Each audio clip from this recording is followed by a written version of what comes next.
Велешани се разбудија. За една недела 310 граѓани го дале својот глас за враќање на дневната ефтина тарифа на струјата. Во подрачната единица на Државната изборна комисија, каде се собираат подписите, секојдневно пристигаат луѓе кои се гневни на се повисоките сметки на струја. Сакаме да се врати, ефтината струја е многу подобро.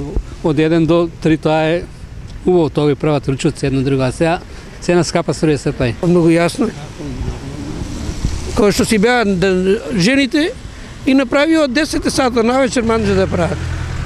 На бројот собрани подписи задоволни се од Сдруженијето за социјална правда Ленка, кој е поддржувач на Аман кој ги собира подписите.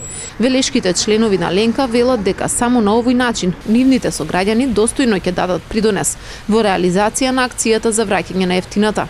Го почитуваме секој граѓанин што го дал својот подпис, што излегол на овие поларни минусни температури и свесно, без никаква присила, без никаков политички авторитет зад него, граѓански начин на размислување го дал својот подпис. Секако дека сме задоволни.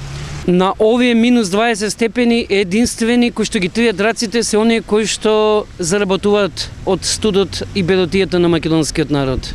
И покрај тоа што велешани не протестираа како што тоа беше случај во дел од останатите градови, од Аман овој пат се уверени дека ја имаат големата поддршка во градов. Ние искрено не само што веруваме, туку и точно го знаеме и го прифаќаме и како дел од нашата историја револуционерниот дух на градот. Така што да не зборувам за гемиџиите, да не зборувам за низа револуционерни имиња што овој град ги дал, сметаме дека ова е едно модерно време кога револуциите се малку поинакви и дека ова е време на револуција и затоа мислиме дека велешаните си останат достојни на својот револуционерен дух, не се ни сомневаме во тоа и дека ќе излезат во што е можно поголем број. Инаку секој подпис е дел од потребните 10.000 за измените на законот за енергетика да влезе во собраниска процедура. Со ова, освен што ќе се врати дневната ефтина струја и исклучените од топлификација нема да плаќаат за парно. Од Аман веруваат дека ова ќе биде тест за пратениците, дали се за народот, бидејќи секој нивен глас ќе значи спречување на сиромаштијата на граѓаните.